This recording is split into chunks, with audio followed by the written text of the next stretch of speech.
अस्सलाम। थोड़ा सा वेट कर लेते हैं ताकि हमारे स्टूडेंट्स हमें ज्वाइन कर सकें।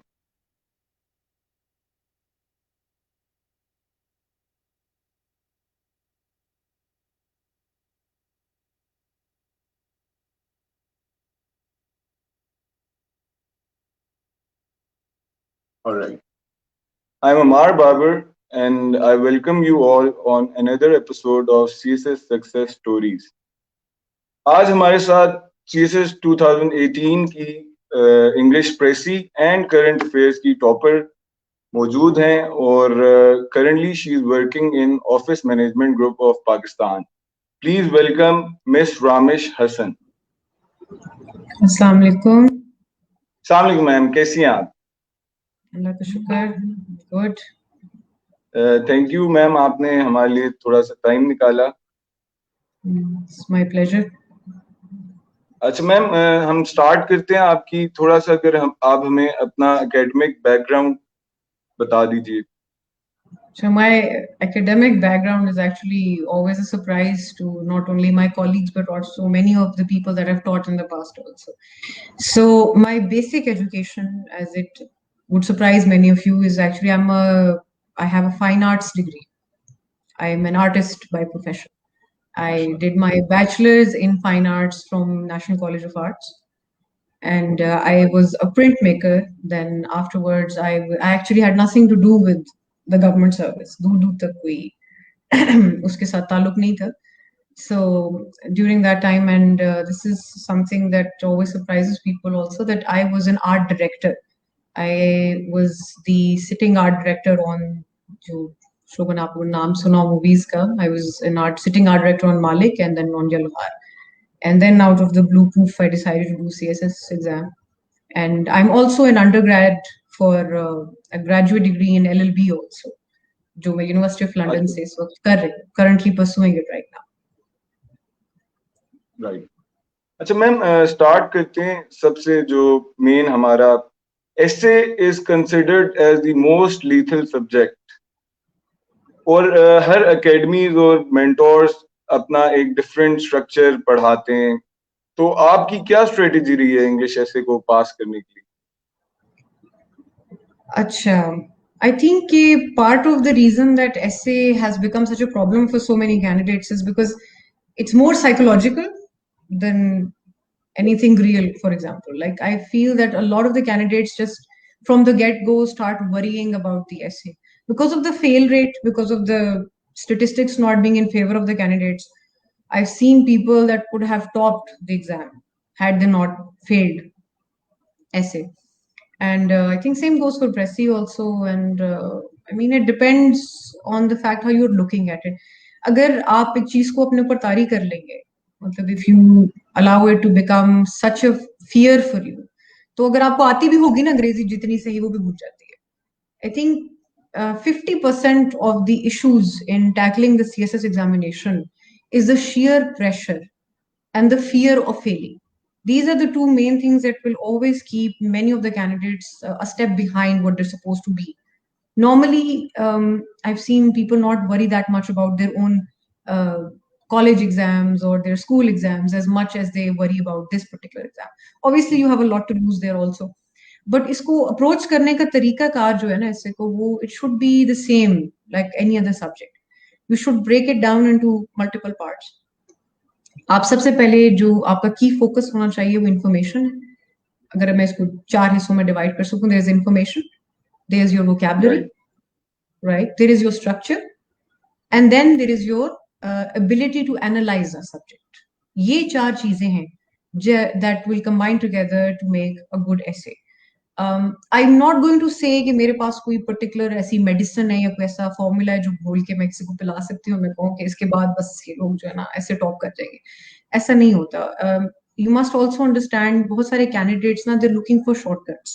Please don't do that. There is literally no shortcut. आप जितना ना there are 3 things that you should remember in life, that there are no free lunches, there are no shortcuts, and if it's too good to be true, it's probably not true. So these are the 3 aspects इनको आप अपना study plan का pillar बनाएं and work towards it at whatever pace is required. It is better कि आप लगातार 3 attempt दे के उसको फेल कर जाए, या कि आप थोड़ा गैप लेके एक ही अटेम्प्ट ऐसा दें कि आप उसको क्लियर कर जाए एग्जाम। सो ऐसे being the top of it, मैंने आपको बता दिया कि उसमें आपकी ये 4 इंग्रेडिएंट्स रिक्वायर्ड है, इनको आपने मास्टर कर लिया ऐसे एटलीस्ट आप क्लियर कर जाएंगे, इफ नथिंग एल्स। एंड दूसरा ये भी राइट। है कि आपकी जो ना फेडरल पब्लिक सर्विस कमीशन के जो चेकर्स और मार्कर्स होते हैं ना, थोड़ा सा उनकी आर्बिट्रेरी नेचर को भी जहन में रखें। It is not a testament to your ability at all. I have seen a gold medalist in journalism scored 2 marks in essay. Matlab, that is not a testament to his information. He's a journalist. He writes for a living. And he was a gold medalist. But he scored exactly 2 marks in essay. I'm not going to name that person, but that's the whole point. कि आप इसको किसी तरह लोग समझते हैं कि हमारी मतलब ability को gauge करने का शायद ये कोई तरीका है. That's not true. It's actually very technical. आपने इसको एक smart approach रखनी है। डोंट थिंक कि जी मतलब हमारी अगर अंग्रेजी अच्छी नहीं है, for example lots of people suffer in terms of the grammatical structure of the English language in general. There is nothing to be ashamed of. It is not your primary language and you should not be a native level speaker to begin with. तो कोई ऐसी बात नहीं है। अपने language को और हर चीज को ना स्ट्रक्चरली अप्रोच करना है, break it down to parts that you can understand. उसको फिर आप देखिए ना, 4 हिस्से मैंने आपको बता दी, उसकी बेस पे आपका होगा। बहुत लोगों की अंग्रेजी अच्छी होगी, उनका एनालिसिस अच्छा नहीं होगा, कुछ का एनालिसिस अच्छा होगा, इन्फॉर्मेशन अच्छी होगी, लैंग्वेज अच्छी नहीं होगी। तो it has to be a balance of all these parts. अगर आप ये बैलेंस अचीव कर लेते हैं तो you can definitely clear the exams में, तो कोई इतना इशू नहीं। Right ma'am.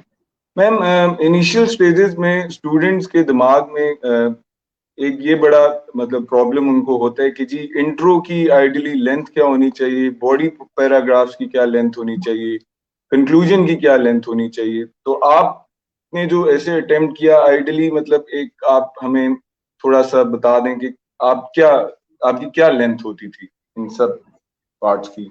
अच्छा, there is this thing in our education system की, क्योंकि हम इसी तरह हमें पढ़ाया गया है, in good part of our 14-16 years of education we are taught कि आपने ना फीते से नापना है अपने जवाब को।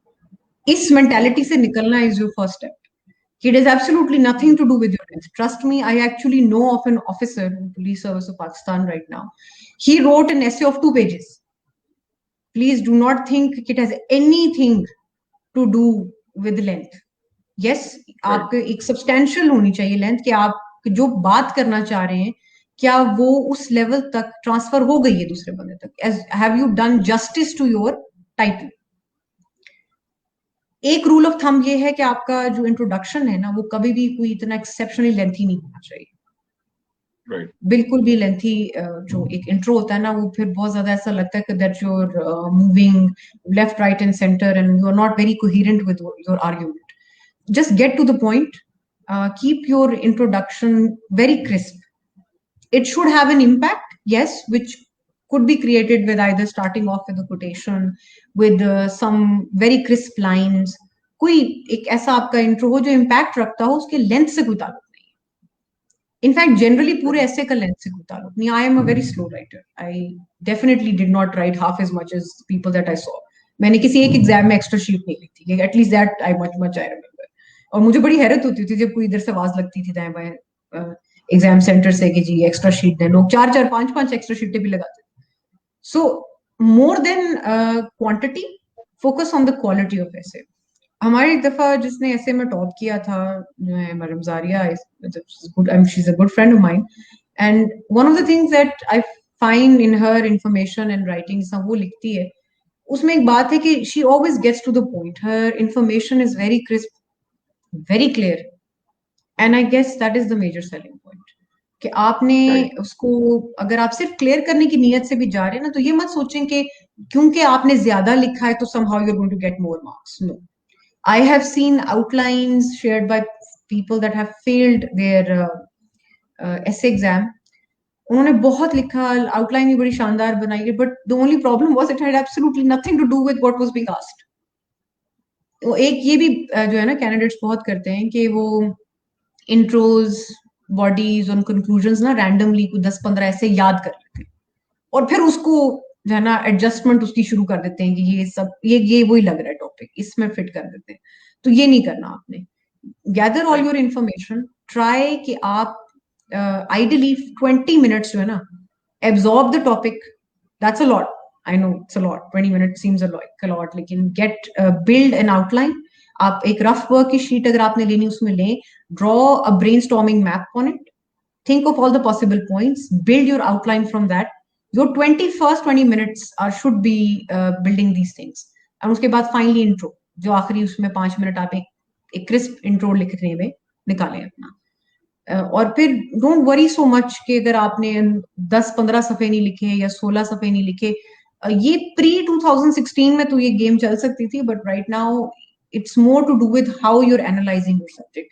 रिमेंबर दिस कि ह्यूमन रिसोर्स को इंप्रूव करना है। Ultimately the aim of all these exams is to get good human resource for the civil services. Aim तो यही है ना इसका, that is the purpose of this exam. तो अगर हम सिर्फ रोट लर्न्ड और एक रटे रटाए आंसर्स की तरफ जाएंगे तो उसमें what are we really looking for? तो don't go for length, don't worry about the intro so much. Right ma'am, आप एक्सप्रेशन की बात कर रही थी, तो आप किस टाइप का एक्सप्रेशन यूज करती हैं, सिंपल और फैंसी वोकैबुलरी? अच्छा, देखिए, there are two ways to go about it. I'm not going to say that vocabulary is not important, that fancy words don't make a difference. Of course they do.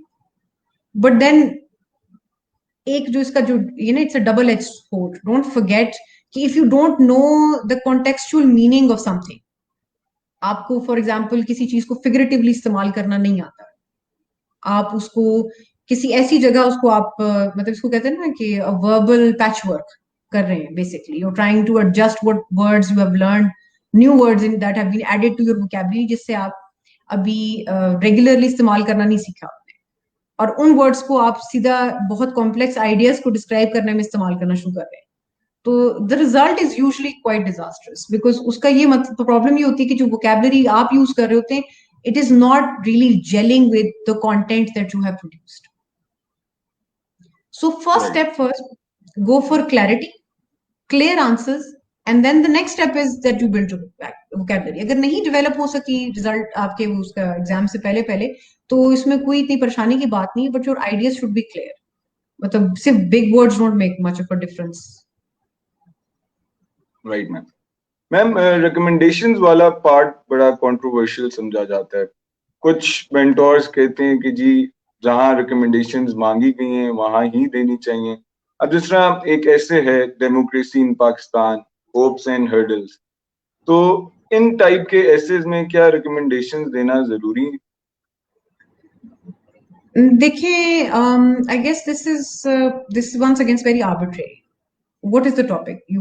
Can you kindly repeat it? अगर आप इसको हम break down करें जो आपका topic। Democracy in Pakistan, hopes and hurdles. अच्छा, अब now look at what this is asking of you. This sentence, democracy, hopes and hurdles. आपसे hopes और hurdles पूछे जा रहे हैं। अगर आप hopes Yes. और hurdles की बातें कर रहे हैं, तो obviously you are taking the discussion a little away from just information and a little towards philosophical. अब democracy, कहते हैं ना, big shoes to fill. You are just a student giving an exam right now. We have to remember this कि you cannot provide neat resolutions. This is a term that I use for providing very simplistic solutions to overtly complex problems. इस दलदल में फंसने की जरूरत नहीं। You must understand कि जो आपका पेपर चेक कर रहे हैं ना, वो आपसे 3-4 हाथ आगे है, और उसने देख के कहना है कि मतलब इतनी सिंपलिस्टिक सोल्यूशन कैसे प्रोवाइड कर दी इस बंदे ने इतनी कॉम्प्लेक्स प्रॉब्लम के लिए। So only provide recommendations to very micro specific issues. Democracy is too big a boat to fill with neat resolutions. You cannot do that.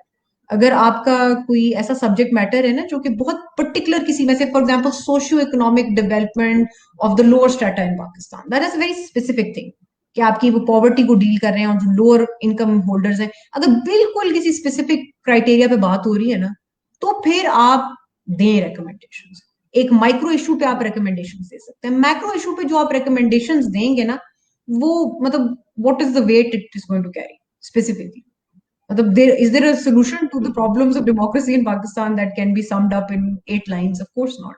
It's too complex a scenario. What works and what does not work cannot be established in 8 lines. You must always remember that. तो एक तो इस तरह का topic भी मैं तो recommend करूंगी कभी ना अटेम्प्ट करें जहां पे इतना ब्रॉड बेस मैक्रो लेवल का इशू लेके चल रहे हैं. Always go for topics that are very specific. वो तो अब बहुत ही बैड लक हो अगर सारी आपके वो आ गए हैं मतलब जनरलाइज्ड किस्म के तो वैसा भी हो जाता है. लेकिन try to go for the one that is जितना आपका फोकस नैरो होगा ना किसी सब्जेक्ट मैटर को लेकिन रिकमेंडेशंस लिखना ये जनरली ऐसे भी लिखना उतना आसान हो जाता है. और वो कहते हैं ना कि जितना बड़ा इशू है उसको एक कूजे में बंद करना उतना ही मुश्किल. So try to opt for this. Recommendations generally मैं तो नहीं रिकमेंड करती ना मैंने खुद लिखी थी ना Bhagwat unless it's a very specific topic. Ma'am आपका कौन सा ऐसे का टॉपिक था, आपने क्या अटेम्प्ट किया था? I think it was something to do. अच्छा just to make one thing clear, मैंने एग्जाम 2 दफा दिया, right? मैंने पहले एक दफा दिया था, so just out of curiosity, मतलब I had no clue कि क्या है, and I मतलब just for the hell of it, because my mother-in-law pushed me a little too much कि आप करें, दें आप हो जाए करके तो देखें, तो मैंने दे दिया ऐसे. तो उस वक्त जो मैंने अटेम्प्ट किया था, it was a very specific topic जो फर्स्ट टाइम किया था. एंड एक्चुअली मेरे ज्यादा मार्क्स आए थे उसमें compare to the time that I actually got allocated. उस वक्त आई स्कोर लाइक अ 69. तो उस वो जो टॉपिक था दैट वाज डीलिंग विद उस जमाने की जो पॉलिटिकल सिचुएशन थी, rise of populism. Now that is a very rise of populism in Europe will have an impact on the rest of the world. Now, it's a very specific topic, very specific ideology. इसको deal करना cater करना बहुत आसान था. तो ये इसी तरह ही जबकि जो सेकंड टॉप टाइम मैंने अटेम्प्ट किया था वो बहुत ही जनरल सा टॉपिक था, शायद इसलिए उसमें मेरे मार्क्स कम थे. वो there was something to do with digital information age का कोई ऐसे, I don't even remember right now. I think it was something to do with digital information. Digital age में ट्रूथ और फॉल्सहुड के हवाले से भी वो टॉपिक था. एंड वो मैंने अटेम्प्ट किया था और उसमें मेरे मार्क्स कम थे एक दफे से. मैम आपकी जर्नी में आपकी राइटिंग प्रैक्टिस और इवैल्यूएशन की क्या फ्रीक्वेंसी रही है? Let me give a little background information before I answer that because I don't want to discourage anyone. See, I have been writing since the age of 18. I was a freelancer.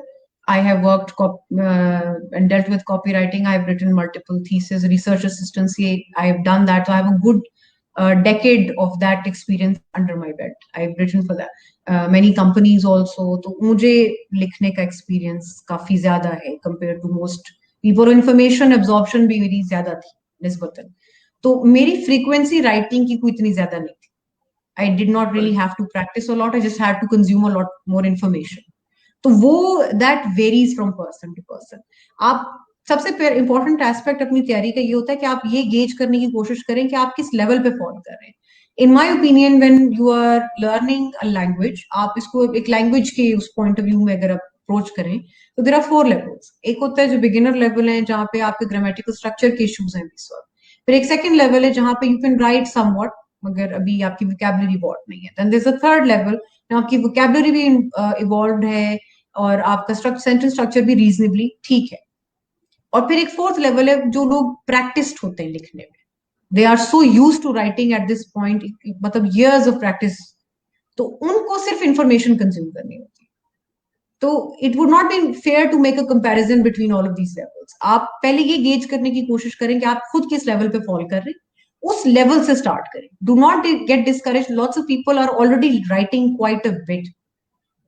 मैं अगर आप उनसे share करूं क्योंकि मैं when I give my interview the first thing that the chairman asked me was कि भाई आपने तो फाइन आर्ट्स किया, how did you even clear the exam in the first place.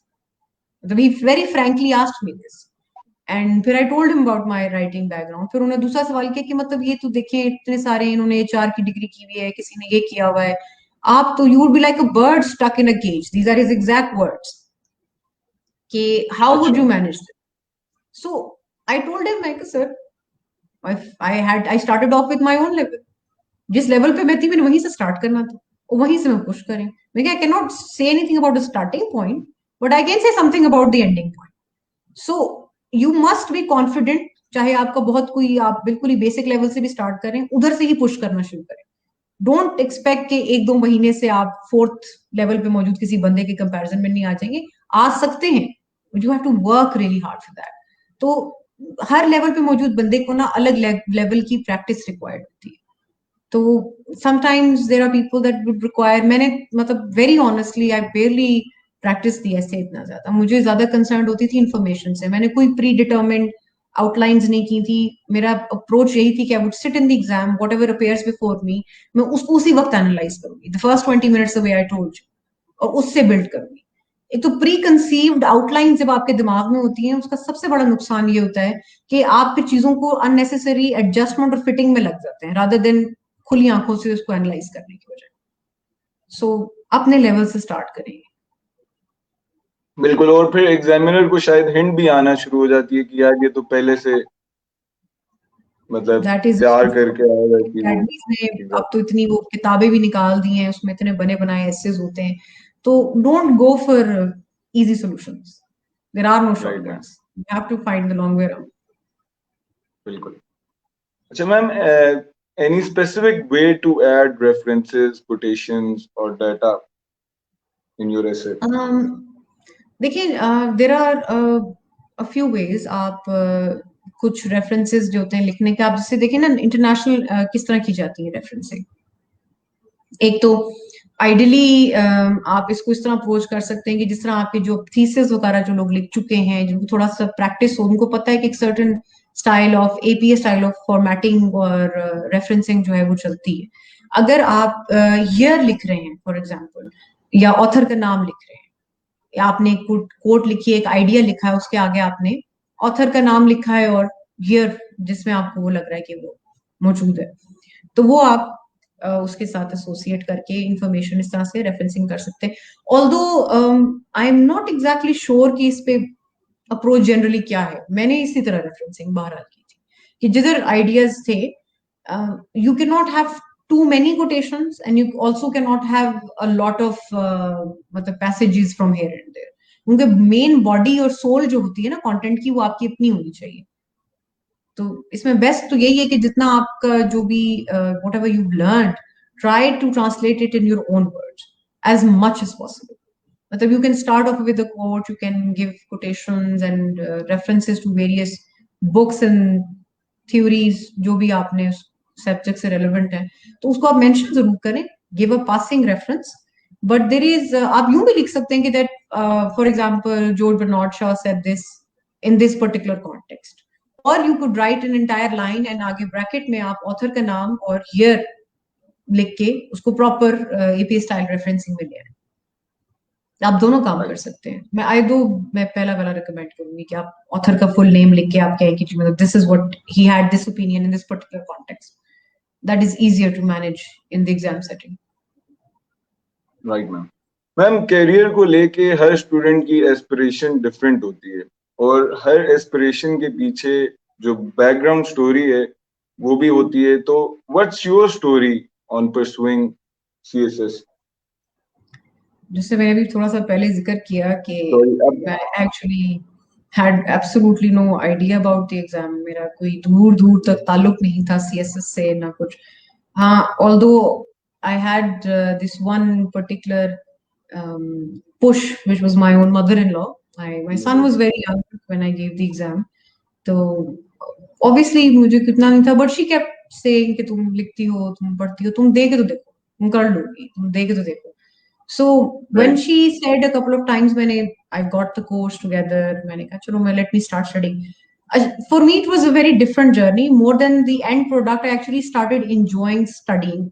इस तरह के लोग मिलेंगे आपको अपनी जर्नी में, थोड़े होते मिल जाते हैं. So some people actually enjoyed the process. I started enjoying the studies that I got into. I really actually developed a serious amount of interest towards public administration. उसके इश्यूज से रेलेवेंट मामलात हैं ये वो, एंड वो interest जो है वो थ्राइव करता गया. और वो अभी तक बरकरार है. मतलब you can say that I sort of fell in love with what I do now. It was a slow journey. उसका initial push was from my mother in law, and उसके बाद फिर I sort of got really involved into it. And if you are coming to the services for the sake of change, you must be very very clear कि आप अपनी aspirations के हवाले से ना बहुत क्लियर होना बहुत जरूरी है, वरना बहुत जल्दी डिसइल्यूजनमेंट हो जाती है आपको। क्या वो नीली बत्ती के पीछे आ रहे हैं आप? Do you want that danda in your hand, or do you want to run after the respect that is being offered by this particular profession? ज़ाहिर है इज्जत तो आपको बहुत मिलेगी, इसमें तो कोई शक नहीं। आप अपनी एस्पिरेशंस को लेके क्लियर होना चाहिए। What is your reason for coming here? अगर मेरा तो था कि बिकॉज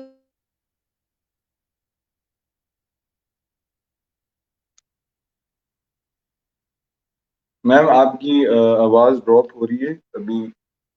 मिस रामेश हसन हमारे साथ हैं, हम उनसे उनकी जर्नी रिलेटेड क्वेश्चंस कह रहे हैं अभी।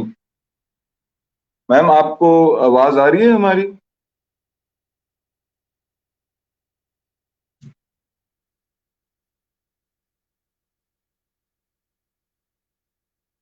इन स्पेशल सेशंस का बेसिकली जो मकसद है वो हमारे स्टूडेंट्स को उनके जो कंसर्न्स होते हैं उनकी जर्नी में, बड़े डिफरेंट डिफरेंट हर बंदे के दिमाग में सवाल होते हैं।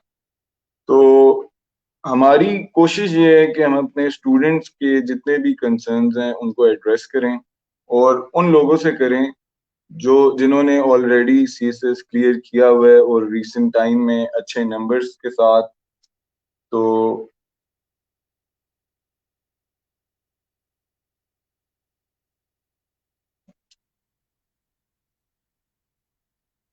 मैम मेरे ख्याल में ड्रॉप हो चुकी हैं। एडमिन प्लीज आप उनको दोबारा ऑनलाइन ले लें।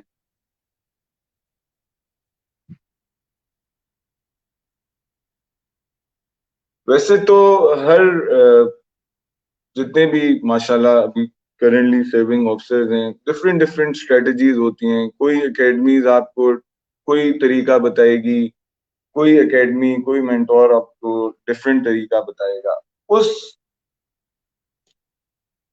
उस पार्टिकुलरली इस वजह से स्टूडेंट्स जो हैं वो कंफ्यूज हो जाते हैं कि जी हम क्या करें, हम इस तरीके को मतलब ऑप्ट करें, उस तरीके को करें। तो बेसिकली इस सारी इंटरव्यूइंग सेशंस का मकसद ये है कि हम इस कंफ्यूजन को जो है वो एड्रेस करें।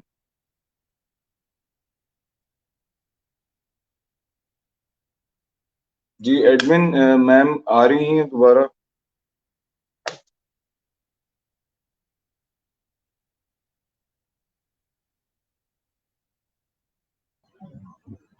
Hello sorry ma'am. जी, I think there was a disconnection. Yes. So तो I guess बस so I guess that was it कि I was pushed into it, and I guess you should really know कि आप किस लिए pursue कर रहे हैं, और अपनी इतनी मेहनत करने के बाद you must be aware why you are where you are. Right ma'am 2018 में प्रेसी का पेपर टारगेट किया गया था और बहुत मुश्किल, मतलब इस साल में जो एवरेज स्कोर था वो 40 to 45 था, लेकिन आपने माशाल्लाह 74 स्कोर किया। तो प्रेसी को आपने कैसे मतलब प्रिपेयर किया? To approach Pressy to is like, अच्छा, the good thing about Pressy is कि those are rules, grammar है, basic rules हैं, defined चीजें हैं सारी। This is something that you can actually work on, कि ये आप एक given time के अंदर आप इसको break down करें in 4 portions। like vocabulary का part है उसमें, एक उसमें जो major portions है ना जिन पे आपको focus करने की जरूरत होती है, that is एक तो आपकी जो comprehension है, and then Pressy। ये these are the two major aspects, और obviously translation third number पे। ये major point scoring areas हैं एक Pressy के पेपर के अंदर। if you get your Pressy down, a good title and a concise Pressy with good language followed by a comprehension जिसमें आपने जवाब बिल्कुल to the point and accurate दिए हैं, ये इधर this is a kind of subject, if you really work for it आप you can get really good scores। मतलब राइट अब अपने जहन में आप 80-90 रख के चलेंगे तो 70 प्लस तो आ ही जाएंगे। मतलब ये बिल्कुल ही आप इसमें मैथमेटिकल लेवल पे नंबर ले सकते हैं, because there is only one right answer. इसमें ये तो नहीं है ना कि आपके एनालिसिस के बेस पे कोई आर्बिट्रेरी मार्किंग होगी, you either got it right और यू गॉट इट रॉन्ग। तो ये तो रूल्स ऑफ ग्रामर हैं, एंड पर्टिकुलरली समराइजेशन का जो एक आर्ट होता है, अगर ये आप गेट दिस डाउन तो इट्स गुड इनफ कि फिर आप इन चीजों को बिल्ड करके you can really score well in this subject. Right ma'am, same question current affairs के लिए। हमने देखा है मोस्टली जो टॉपर्स भी होते हैं, मतलब उनके 50s में मार्क्स जो हैं वो वेरी कर रहे होते हैं। 50 को भी एक बहुत अच्छा स्कोर समझा जाता है, लेकिन 80 इज माशाल्लाह एक्सेप्शनल स्कोर। इसकी क्या स्ट्रेटेजी रही है आप? अच्छा, इस पे I would once again say the same thing कि एक तो I know lot of people read the newspaper, like newspaper जो आपका होता है उसको आपने मतलब if there is anything else कि आपने न्यूज़पेपर को नहीं जाने देना, and I mean like literally read it, not just section for the international news and the front page. No, I mean go through it, cover to cover, go through it, except maybe not the sports page as much. But बाकी जो है ना, go through the business section of it, go जहाँ पे आपको बहुत सारे economic indicators मिल जाते हैं चीजों के, how things are progressing in your country right now in terms of the economy. आपका आई थिंक ट्यूसडे को आता है जो एक पर्टिकुलरली डील करता है, डॉन लगा लें या कोई you know sort of go through all of that, कि आपने न्यूज़पेपर को इस तरह पढ़ना है जैसे आप कोई किताब याद कर रहे हैं। बिकॉज जितनी वेल्थ ऑफ इंफॉर्मेशन एक जर्नल में या एक न्यूज़पेपर के अंदर होती है ना, just pick one, you can either do the international news, या वो आप सिर्फ तहम्मुल के साथ 2 hours realistically speaking is required to really go through the newspaper. और एडिटोरियल्स नहीं आपने छोड़ने किसी सूरत पे। जिसने जो बात लिखी है उसको बेशक अपनी नोटबुक में लिखें, try to build on the analysis that particular person has done. जो मुख्तलिफ कॉलमिस्ट हैं उनके ओपिनियंस, उनकी कोटेशंस याद करें, डेट्स याद कर लेंगे जी किस दिन उसने ये बंदे ने ये बात लिखी थी, किस न्यूज़पेपर के एडिशन में, in respect to what. That was my strategy. Lots of people used to say to me कि यार लगता है आप न्यूज़पेपर ही पढ़ती रही सारी तैयारी में, because obviously I would have placed much higher had I done more of the other subjects. But current affairs में मेरी ये strategy थी कि I built on the wealth of information। खास तौर पे जो लोग international relations रखते हैं ना in combo, international law रखते हैं, sociology रखते हैं, तो they are building a lot of theoretical information जिनकी ये combo होता है subjects का। तो उस information को in the context of the newspaper समझने की कोशिश करें। Excuse me। Ma'am, critical analysis वाला पार्ट क्या आप समझती हैं कि ये जरूरी है हर क्वेश्चन में? नो, नॉट एट ऑल, बिल्कुल। अच्छा, I don't believe this. Lots of teachers would disagree with me. I know they would. But then again, बहुत सारी चीजें point toss भी होती हैं। I mean, unless and until an examiner is specifically asking you कि जी आप critically analyze this problem, then you look at it critically. For example आपसे critical analysis नहीं मांगा तो दैट वुड सीम लाइक आप किसी और टेंजेंट पे जा रहे हैं rather than answering the actual question that is being asked of you. अगर वो आपसे ये पूछ रहा है, जैसे मैं अगर आपको ये एग्जांपल दे दूं जो मैंने एक ऐसे टॉपिक की बताई थी कि that would the election of particular someone etcetera would lead to the rise of populism across Europe, and would that in turn lead to the rise of populism in this part of the world. ये अगर एक question हम ले लें तो you don't really have to critically analyze it, you have to answer it from the perspective कि क्या एक वेस्टर्न इम्पैक्ट जो है वो एशियन इम्पैक्ट ऑफ नेशनलिज्म में ट्रांसलेट हो सकता है कि नहीं। It's a very specific and a very particular question. Critical analysis के अंदर जो एक थोड़ा सा ट्रैप होता है वो ये होता है कि you can sort of be lost in generalisation, कि you are basically giving aspects of one particular problem from different opinions without giving your own specific opinion. It's a safe play answer.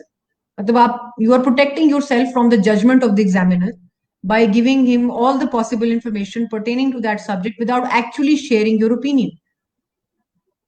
तो जो आजकल के जो exams आ रहे हैं जो मैंने भी लास्ट 2-3 दफा भी देखे हैं तो उसमें तो they are actively searching for your opinion, they want to know where you stand on that issue, and उस इशू की आपकी ओपिनियन को how are you supporting that position, that is more important than critical analysis, rather than giving general information from left, right and center and flaw opinion और उसपे economic gender और उसके वो लगा के कि जी मतलब इस रूफ के अंदर इस टॉपिक को हम यूं देखते हैं, तो that's you are just looking at it from a very distant lens, that's not an opinion per se. तो खास तौर पे ओपिनियन के क्वेश्चन में तो अगर आप अटेम्प्ट करें तो ये हरकत हरगिज मत करिएगा, नंबर कम ही आए जितना मर्जी लिख लें। Right ma'am. अच्छा मैम, आपके ऑप्शनल सब्जेक्ट्स क्या थे और आपने क्या सोच के मतलब उनकी सिलेक्शन की थी?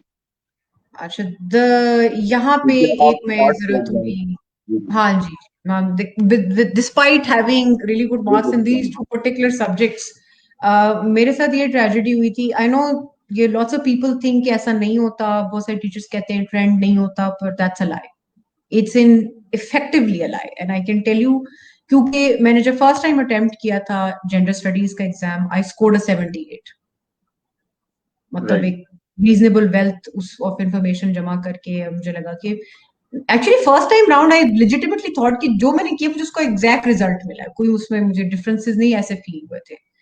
But the second time round 2018 में the one of the most targeted subjects was US history. वो हमारे राइट। साथ उस किस्म का वो बिहेवियर था, हमें उन्होंने रिडिकुलस किस्म के जो है ना एमसीक्यूज पूछे थे कि जी something to do with the peppermint factory and seven up का by and you know it was such a bogus paper, और वो टारगेटेड था और जेंडर स्टडीज भी टारगेटेड था। तो मैं लोगों को ये कहूंगी कि please before selecting your subjects be very very aware कि उससे पिछले 2 सालों में क्या वो हाई स्कोरिंग सब्जेक्ट्स तो नहीं थे, राइट। क्योंकि that could land you in really hot waters. Because I know कि मेरा जो पेपर था वो अच्छा हुआ था जेंडर स्टडीज का, मगर मेरे मार्क्स कम थे second time round. I was hoping कि ज्यादा होंगे पर कम थे। तो द प्रॉब्लम वाज कि वहां पे एक जो ट्रेंड चला था ना, एक पेपर का एक नोयत चली थी नेक्स्ट सेकंड टाइम राउंड, तो most of the people you would have notice कि इवन जो मेरे ख्याल में हमारे टॉपर्स भी थे, नन ऑफ देम स्कोर्ड, कुछ जनरल फिगर बॉल पार्क चल रहा था 33 यूएस हिस्ट्री के अंदर। बिल्कुल। आई थिंक वो बहुत ही कोई आउटस्टैंडिंग या रिमार्केबल कोई एग्जाम होगा किसी का, जिसके कुछ था भी कोई एक, I think, but they didn't clear the exam पर से, बट उनका यूएस हिस्ट्री में बहुत अच्छे मार्क्स थे उसको देख, तो which was actually very sad once again because क्योंकि और फिर Pakistan affairs was also targeted that year and lots of right us, ma'am. अब जैसे मेरे, अब देखे ना बहुत ओवरलैप है पाक अफेयर्स के अंदर और करंट अफेयर्स में। अब it is beyond comprehension how I can score 80 in current affairs but only 40 in पाक affairs, makes no sense at all because same amount of theory is required, same amount of overlap is there। तो ये जो targeted subjects वाली चीज है ये एक reality है, इसे डिनाई नहीं करना चाहिए, बिकॉज कुछ सब्जेक्ट्स जो होते हैं they are poorly marked every year, उनसे बच गए ना अगर आप, तो यू आर, अगर आप you're a good student and you feel confident in your abilities, तो आप actually not only can you land in the service, you may land in like whichever group you actually want, मतलब आप maybe you can land in PAS or police or whichever, आपके ऊपर depend करता है फिर। तो ये राइट। अपनी सिलेक्शन ऑफ ऑप्शनल सब्जेक्ट्स पे तो बहुत ज्यादा तवज्जो दी, और जो एक जो है ना कि एक कहते हैं कि एक ही भीड़ में मत चल पड़ेगा, कि एक अगर आपको लग रहा है जी वो यार फलाना ने ये सब्जेक्ट रखा मैं भी ये रख लेता हूँ, don't do that. Be confident in your abilities कि जी मुझे इस सब्जेक्ट में ज्यादा फोकस करना है। जैसे यूएस हिस्ट्री तो और जेंडर स्टडीज बहुत बुरी तरह हिट हुए थे हमारी तरफ, बिल्कुल। बिल्कुल। एंड मतलब फिर there there it is, and that made a substantial difference in our allocations, क्योंकि despite scoring really well on many of the subjects, मतलब I had almost 129 in international relations also, but these two subjects gave me a complete nosedive, क्योंकि वो बिल्कुल ही बिल्कुल passing ही marks थे मेरे में। तो मैं आई वाज वेरी शॉक्ड कि भाई मतलब मैंने जब कम पढ़ा था तो I scored 78, but when I actually really went for the preparation of the subject तो I scored only passing marks. Why is that? Because उस साल वो टारगेटेड सब्जेक्ट था। टारगेटेड। तो ये चीज जहन में रखें बहुत ज्यादा राइट। कि आप जिसको राइट। सब्जेक्ट ले रहे हैं क्या वो टारगेटेड है। Right ma'am. मैम आप सिलेबस ओवरलैपिंग की भी बात करी थी, तो आपके ओपिनियन में ये बात किस हद तक वैलिड है कि जो सब्जेक्ट्स हैं वो ओवरलैपिंग होते हैं या नहीं? देखिए ये तो मतलब I think it's very true like I just said to you के जैसे अगर आप करंट अफेयर्स पढ़ रहे हैं तो how can you not be discussing parts of international relations, how can you not be referring many aspects of international law. अब ये आपके ऊपर है जितना देखिए inter relation of the subjects that you are attempting has to very key importances here. एक तो in terms of covering the syllabus, आप ऑब्वियसली जब ओवरलैप हो रहा होगा तो आप एक सब्जेक्ट के अंदर एक टॉपिक को तीन चार एंगल्स, जिसको कहते हैं ना इंटरडिसिप्लिनरी अप्रोच, आप उस यस। तरह लेके चल रहे होंगे। उसको एक पढ़ने का तरीका है कि आप उसको इंफॉर्मेशन को ऑब्जॉर्व करें, फिर एक अटेम्प्ट करने का तरीका है। For example in a current affairs exam, if I decide to discuss some aspect of sociology, for example, तो that shows my depth of knowledge to the examiner कि मैंने इस सब्जेक्ट को एक इंटरडिसिप्लिनरी अप्रोच के साथ देखा है। That shows a level of analysis and development of thought जो कि that will always go in your favour. तो ये जो इंटर कोटेशन होती है ना, कि दैट कैन बी डन जी। From one exam to the other. अगर कोई इन्फॉर्मेशन आपने इंटरनेशनल रिलेशंस में पढ़ी है और आपने लॉ भी रखा हुआ है, आई लॉ, क्योंकि यूजुअली ये कॉम्बो होता है, तो आप आई लॉ में उस सब्जेक्ट को उस पॉइंट ऑफ व्यू से डिस्कस जरूर करें। That right. Will really help. Right ma'am, psychological assessment and interview की तैयारी के लिए आप क्या रिकमेंडेशन देती हैं? उसके लिए I just have one line for you, be yourself, don't try ये टू सब। watch the system, don't try to not present your flaws, they're going to come through anyways, people have their right. systems, कोई फायदा नहीं होता literally आपका ultimately. You must understand कि some people are better placed to be in a particular group, that is a reality and it's a very harsh reality। जैसे आपको ये लगेगा कि फॉर एग्जाम्पल जब आप मिलेंगे ना कभी किसी ऑक्यूपेशनल ग्रुप के बंदे से, तो आप रियलाइज करेंगे कि भाई इस बंदे की प्लेसमेंट की वजह क्या है इस पर्टिकुलर ग्रुप में। कोई ना कोई स्पेसिफिक इमोशनल साइकोलॉजिकल ट्रेट्स ऐसे होते हैं कि वो they would perform better in that group because of that. बिल्कुल। अब वो एक बेसिस होती है। कई लोग ऐसे होते हैं, आप देखेंगे कि उनके मार्क्स, हमारी दफा एक जो जिन्होंने टॉप किया था इंटरव्यू के अंदर, her written marks were substantially less, but I'm guessing कि because her psychological profile placed her to be मतलब she was probably placing better in PAS, तो because of her interview marks she placed in PAS। मतलब इतने ज्यादा उनके number थे कि वो I think she scored a 240 in her interview, and वो वहां से उस स्कोर की वजह से she jumped all the way to PAS। So it can have an impact, but my opinion on this would be कि obviously don't मतलब थोड़ा सा आपने उस पर इतना जरूर काम करना है कि अपने आप को मेंटली आप रिलैक्स रखें, स्टेबल रखें, don't have extremely negative thoughts or anything, but don't try to be someone else either, that would be बिल्कुल। very bad। ना इंटरव्यू में बिल्कुल ना अपना जो है आपने जो साइकोलॉजिकल कहते हैं टेस्ट। साइकोलॉजिकल असेसमेंट के अंदर। my I remember my interview lasted more than an hour, actually 1 hour 10 minutes if I'm not wrong। So it can go both ways, that could be a really bad thing also, it could be a very good thing also। so right ma'am. मेरे साथ जो conversation थी और जिस नौयत की वो बातें कर रहे थे, जो भी पूछा गया चीजें, it has a lot to do with the literary word and things to do with my own मतलब ओन क्वालिफिकेशन पर से। और फिर उसके अंदर एक और एस्पेक्ट भी होता है कि आपको अगर कोई चीज नहीं आती ना, साफ कहें कि मुझे याद नहीं है। Don't lie, right. Don't come up with random solutions from thin air. आप कहें कि मतलब I need a moment to collect my thoughts, I actually don't remember this, it's as simple as that. Don't try to be someone else, be yourself, और वही right. चीज matter करती right ma'am, कोई final message देना चाहें है। अगर आज आप स्टूडेंट्स की? फाइनल मैसेज मैं आपको यही दूंगी कि be sure of why you're joining the service, मतलब you're working towards a goal, and if you don't clear the written, it is not the end of the world। Trust me, it is not the end of the world. We don't make the most money in the world. ये तो एक fact है. We बिल्कुल. have horrible working hours. हमारे बहुत मुश्किल subject matter होते हैं. We deal with criticism on another level from the public also. So if you are coming to the service, और अगर suppose नहीं होता आपका, don't get dejected because of that, because इसका ये बिल्कुल भी मतलब नहीं है कि कुछ बेहतर नहीं है. Definitely ऐसा नहीं है, because दुनिया चल ही रही है सिविल सर्वेंट्स के अलावा भी.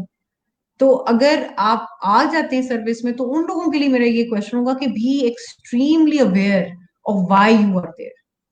If you are not in the business of service, and if you do not wish to serve, ये servant वाला जो part है ना, लोग भूल जाते हैं कि we are at the end of the day a public servant. आपने public के लिए काम करने जाना है. तो वही वाली बात है, ask yourself the question, are you there for that बत्ती वाली वीगो के पीछे अगर आ रहे हैं, तो फिर you must rethink your priorities. Be very aware of why you're coming to the service. It is a very difficult job that requires a lot of compassion and even more patience. So, know why you're coming, know why you are pursuing this particular goal, and उसके पीछे आपकी ambition है सिर्फ, या कोई desire to serve भी है. वो बहुत जरूरी है. उसको build करें, ताकि आपको लगे भी कि हमने कुछ achieve किया है at the end of the day. Right. I guess that's it. Thank you so much, ma'am, for your time. Of course. And best of luck. Thank you, and to you too. Thank you, ma'am. Allah Hafiz. Allah Hafiz.